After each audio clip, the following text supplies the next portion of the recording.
avec le recul, on est presque interrogatif sur cette deuxième période. Vous passez probablement complètement à côté, en tout cas très différent de ce que vous avez fait en première. Ouais.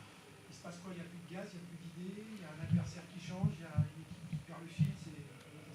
Non, je pense que oui, il a manqué certainement un petit peu d'essence en deuxième mi-temps.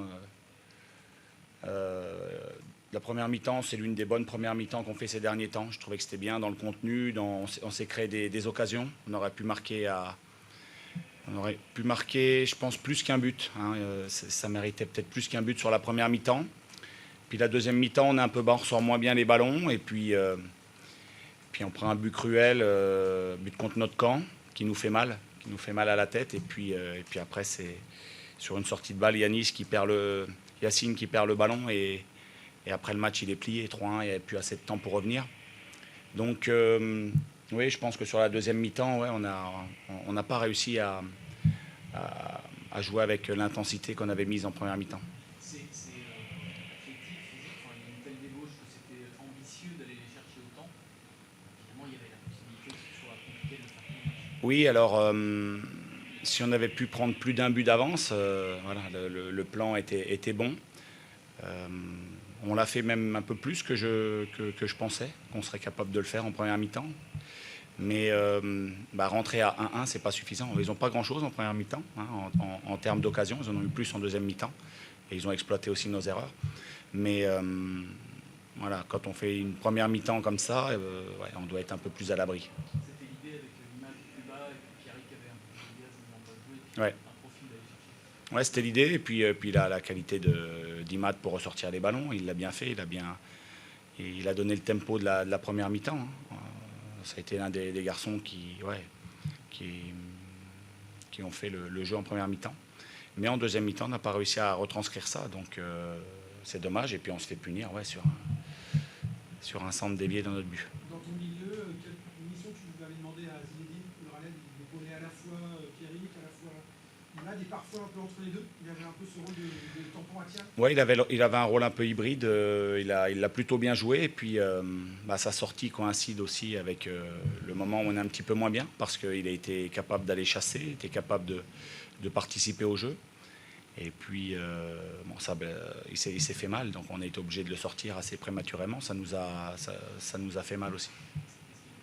Il a pris un coup sur le pied. Ouais.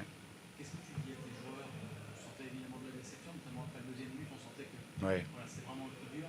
Qu'est-ce que tu leur dis là? Parce que évidemment la bataille continue, il faut sans doute pas ressasser ça trop longtemps. Ce que je leur dis, c'est que moi j'accepte, en tant qu'entraîneur, j'accepte qu'on puisse faire une erreur. Ça arrive, Yacine, il a fait une erreur, il le sait. C'est le plus malheureux là dans le vestiaire aujourd'hui. C'est un jeune garçon qui apporte tout ce qu'il peut apporter, mais là il a fait une erreur.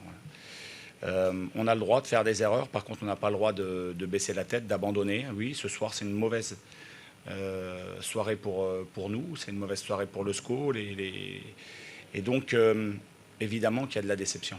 Et ça c'est une déception qui est légitime. Maintenant il ne faut pas d'abattement. Et il faut faire une bonne semaine d'entraînement. Et puis l'objectif, ça sera de battre une équipe de Pau qui est redoutable à l'extérieur. Donc voilà, on a le droit d'être déçu d'avoir perdu un match. Par contre, le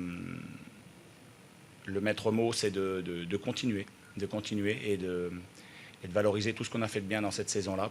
Voilà. Il reste 3 matchs. L'objectif, ça va être de faire 3 victoires. Est-ce qu'on sera capable? J'en sais rien. Mais en tout cas, l'objectif, c'est de gagner les 3 derniers matchs. Et voilà.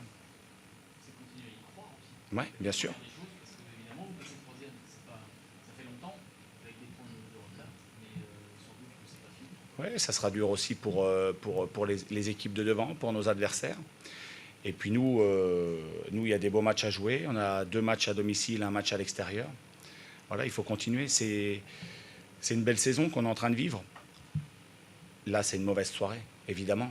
Mais on vit une belle saison, il faut aller au bout il faut qu'on fasse tout ce qu'il faut. Donc là, évidemment, on est déçus, on est tous très très déçus. Parce que quand on voit ce qu'on a pu produire en première mi-temps et qu'on n'a pas réussi à refaire en seconde, les buts qu'on prend, qui sont quand même des buts évitables, évidemment qu'on qu'on en a gros sur le cœur. Mais c'est le sport et il faut repartir dès lundi. Tu dis, je ne veux pas avoir mon groupe abandonné. Tu as le sentiment, là, quand même, sur la fin de match, ou à un moment, de voir ton groupe? Non, mais vous me parlez d'une déception. Et moi, quand je parle de déception, quand je parle d'erreur, quand je parle de... On peut accepter que les joueurs soient déçus, très déçus après le match. On peut accepter que de temps en temps, on a un joueur qui fasse une erreur. Ça fait partie du foot. Mais voilà, l'état d'esprit, l'investissement, il doit être au top. Et avec cette équipe-là, on a rarement été déçus à ce niveau-là. Donc, voilà. Merci, coach. Merci.